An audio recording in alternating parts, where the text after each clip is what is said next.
As a filmmaker, my work almost always includes the use of ND filters.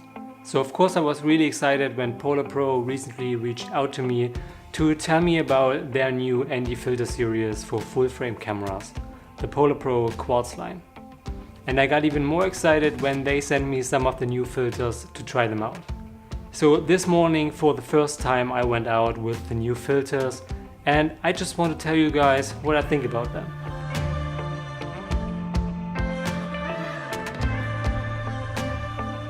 First and foremost, the quality, as always from PolarPro, is just amazing.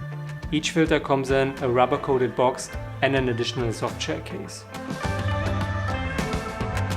The filters are built from super solid brass instead of the usual aluminum, which feels great and is really easy and smooth to attach to a lens. The optical elements are made out of quartz instead of the usual glass, and this makes the filters super resistant against scratches or anything and makes them way more lasting than normal glass filters. So if you just want to throw them in your backpack without any carrying case, don't worry.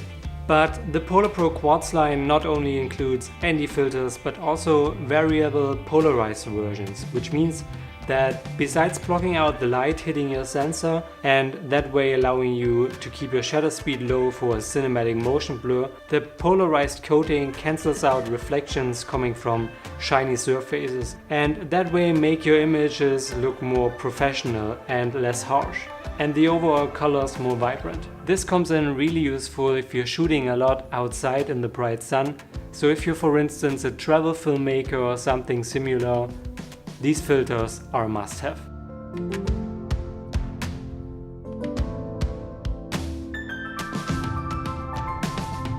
So my first impression of these new ND filters is just amazing. I already tried out several other filters, from cheap ones to really expensive ones, and I was never really satisfied.